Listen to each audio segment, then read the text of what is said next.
నేను చెప్పిన ఆ రోజు చంద్రబాబు నాయుడు నమ్మడము అని అంటే చంద్రముఖిని నిద్ర లేపడమే అని చెప్పిన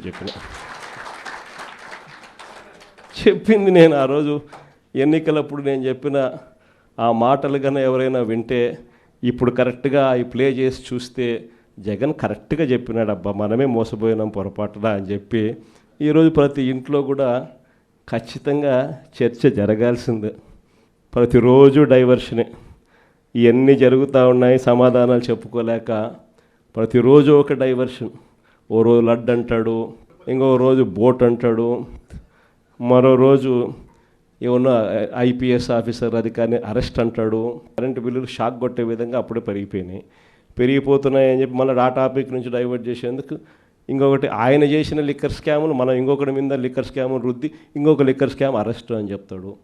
ఇట్లా ప్రతిరోజు చూస్తే ఏదో ఒక సెన్సేషన్ క్రియేట్ చేయడం, ఆ సెన్సేషన్ నుంచి టాపిక్లు డైవర్ట్ చేయడం.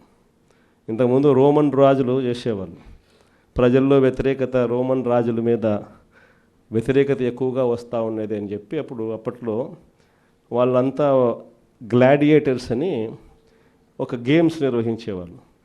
దాంట్లో మనుషులను పెట్టేవాళ్ళు, మనుషుల చేతిలో కత్తులు పెట్టేవాళ్ళు, పొడుచుకొని సావండరా నాయన అని చెప్పి వాళ్ళు జంతువులకు అందునే దాంట్లో పెట్టేవాళ్ళు.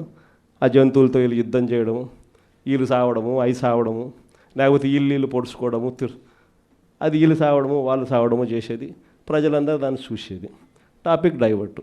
లేదా రాజట్ట పరిపాలన చేస్తూ ఉన్నాడు, దాంట్లో రేట్లు ఎట్లున్నాయి, ప్రతిరోజు ఒక డైవర్షన్ టాపిక్, ప్రతిరోజు ఒక డ్రామా.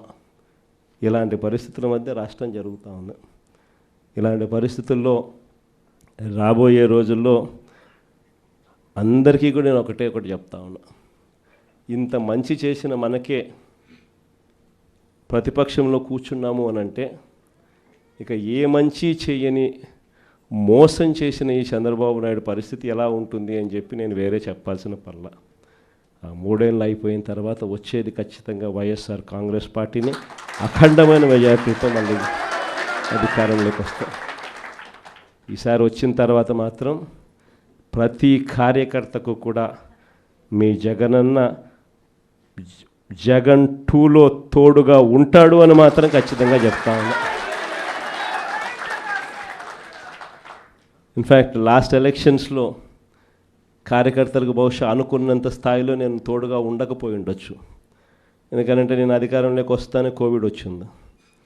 అధికారంలోకి జూన్లో అధికారంలోకి ప్రమాణ స్వీకారం చేశాం, మార్చ్ కల్లా కోవిడ్ వచ్చేసింది. దాని తర్వాత 2 సంవత్సరాలు కోవిడ్లో ఇంకా వేరే దాని మీద ధ్యాసే పెట్టలేకపోయినాం. ప్రజల బాగోగుల మీదనే, ప్రజల ఆరోగ్యం మీదనే, ప్రజలకు సంబంధించిన విషయాల మీదనే పూర్తిగా ధ్యాస పెట్టాల్సిన పరిస్థితుల మధ్య పాలన సాగింది. కానీ ఈసారి మాత్రం ప్రతి కార్యకర్తకు భరోసా ఇస్తూ ఉన్నా. ఈరోజు నా కళ్ళతో నేను చూస్తూ ఉన్నా, కార్యకర్త అనేవాడు ఎంత ఇబ్బంది పడతా ఉన్నాడు అనేది నా కళ్ళతో నేను ఈరోజు చూస్తూ ఉన్నా. పాలన అనేది ఎలా ఉండాలి, ఎలా దిగజారిపోయింది అన్నది కూడా నా కళ్ళతో నేను చూస్తూ ఉన్నా. ఇవన్నీ నేను చూసిన నేపథ్యంలో నేను ప్రతి కార్యకర్తకు చెప్తా ఉన్నా, నెక్స్ట్ రెజీమ్